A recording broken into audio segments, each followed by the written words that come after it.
ఆంధ్రప్రదేశ్ చేనేత సహకార సంఘాలు JAC all India Weavers federation ఆధ్వర్యంలో జిల్లా కలెక్టర్ కార్యాలయం ఎదుట చేనేతల ఆత్మగౌరవ దీక్ష ఉమ్మడి జిల్లా వ్యాప్తంగా ఉత్సాహంగా ప్రారంభమైంది. ఆల్ ఇండియా వీవర్స్ ఫెడరేషన్ అధ్యక్షులు పప్పు దుర్గా రమేష్ నాయకత్వంలో నిర్వహించిన ఈ దీక్షలో వేల సంఖ్యలో చేనేత కార్మికులు పాల్గొని తమ సమస్యలను గట్టిగా వినిపించారు.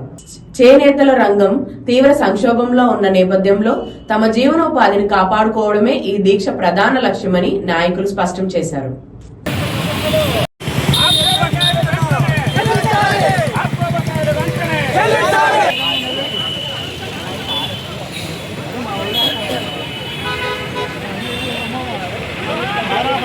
నా పేరు అల్లకరాజ్ అండి. ఈ ఉమ్మడి తూర్పుగోదావరి జిల్లా సహకార సంఘ జేఏసీ కన్వీనర్ని. ఇప్పుడు ఈ దీక్షకి కారణం ఏంటంటే ప్రస్తుతం చేనేతల పరిస్థితి చాలా దుర్భర పరిస్థితుల్లో ఉందండి. గత ప్రభుత్వం చేసిన తప్పులు గమనించే ఆ ప్రభుత్వానికి బాగా చెప్పి ఈ ప్రభుత్వాన్ని ఆహ్వానించాం. కానీ ఈ ప్రభుత్వం కూడా గత అధికారంలోకి వచ్చి 2 సంవత్సరాలు అయింది, కానీ మా చేనేత గురించి అసలు పట్టించుకోవట్లేదు. అంటే మేము ఇదివరకు ఎన్నో విన్నపాలన్నీ ఇచ్చామండి. గర్జన మన మంగళగిరిలో కూడా చేనేత గర్జన కూడా చేసాము. అవి కాకుండా ఆల్ ఇండియా వీవర్స్ ఫెడరేషన్ తరఫున ఎన్నో చేశారు. అయినా సరే ప్రభుత్వం దగ్గర కొంచెం కూడా సంఘం లేకుండా ఉంది. అవునా ఏంటంటే ఈ రోజు మీకు శాశ్వత పరిష్కారం కావాలని ఈ ఉమ్మడి తూర్పుగోదావరి జిల్లా సహకార సంఘం అన్ని కలిపి ఇక్కడ కాకినాడ కలెక్టరేట్ దగ్గర రిలే నిరాహార దీక్ష 13వ తారీఖు నుంచి 20వ తారీఖు వరకు కూడా చేయాలని నిశ్చయించుకున్నామండి. అందరికీ నమస్కారం. నా పేరు Pappu Durga Ramesh, All India Weavers Federation జాతీయ అధ్యక్షుడిని.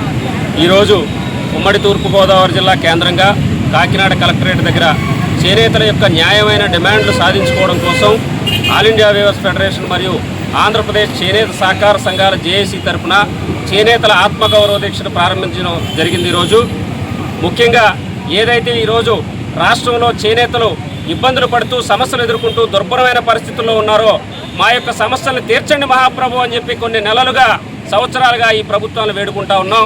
కానీ ఏ పరిస్థితుల్లో కూడా ఈ ప్రభుత్వానికి కనికరం లేదు.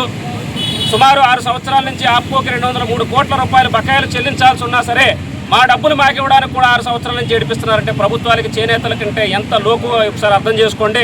203 కోట్ల రూపాయల చేనేతల యొక్క బకాయిలను ఆప్కోని చెల్లించాల్సింది వెంటనే చెల్లించాలని ఒక డిమాండ్గా, అలాగే ఆప్కోకి సహకార సంఘాలకి ఎన్నికలు నిర్వహించాలని, ఏదైతే చేనేతలకు బడ్జెట్లో అన్యాయం జరిగిందో 1000 కోట్ల రూపాయల చేనేతల బడ్జెట్ కేటాయించాలని, రద్దు చేసిన చేనేతల యొక్క సంక్షేమ పథకాలు ఏవైతే ఉన్నాయో యార్న్ సబ్సిడీ 30% రిబేటు, అలాగే మార్కెటింగ్ ఇన్సెంటివ్ 2018 రుణమాఫీ, పావలా వడ్డీ ఇవన్నీ కూడా పునరుద్ధరించాలని, అలాగే గత ఎన్నికలలో ఈ ప్రభుత్వం ఇచ్చిన కూటమి ప్రభుత్వం ఇచ్చిన హామీలు ఏవైతే ఉన్నాయో 25,000 రూపాయల నేతన్న భరోసా వెంటనే విడుదల చేయాలని, జీఎస్టీని రీఎంబర్స్మెంట్ చేస్తా ఉన్నారు, వెంటనే జీఎస్టీని రీఎంబర్స్మెంట్ చేయడానికి కావాల్సిన ఏదైతే మీరు ప్రభుత్వానికి పైకి పంపించిన నివేదికలోనే వాటిని వెంటనే అమలు పరచాలని, అలాగే ఈరోజు చేనేత రంగం ఈ రాష్ట్రంలో నిర్వీర్యం కావడానికి ప్రధానమైన కారణం చేనేతల గొంతు నొక్కుతూ